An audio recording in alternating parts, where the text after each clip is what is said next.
профессиональные артисты, а сотрудники заводов, предприятий и организаций, но всегда на большой сцене в День Республики. Гульнас Валишина из учреждения «Безопасность дорожного движения». В прошлом году их команда заняла первое место.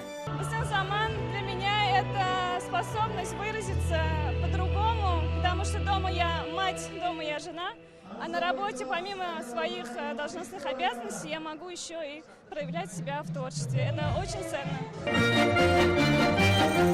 На площади у Камаловского театра сотни зрителей. На сцене 300 работников предприятий Татарстана. Это Татэнерго, Казанский авиационный и пороховой заводы, Оргсинтез, Аммоний и другие. Это сплачивает коллектив. Вы обратите внимание, как большие команды как работают, да?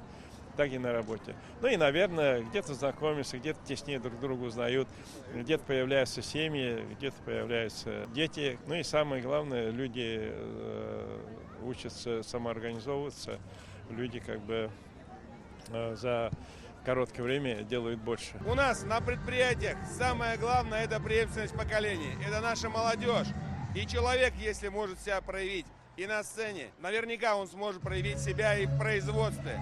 Нам очень важно, чтобы молодежь находила хорошее действие, хорошее увлечение в своей работе. В год национальных культур и традиций фестиваль приобрел особое значение. На сцене и русская гармошка, и татарский танец, и мордовские перепевы. Мы рады каждый год посетить данные мероприятия.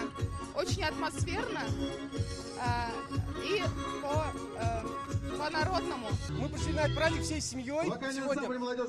Очень нравится, очень весело. Такие коллективы со всей республики собрались. Республика – это наша любовь. Мы здесь родились, мы здесь живем. Казань лучше. По доброй традиции фестиваль завершился знаменитой песней «Мин Яратам, Сине Татарстан».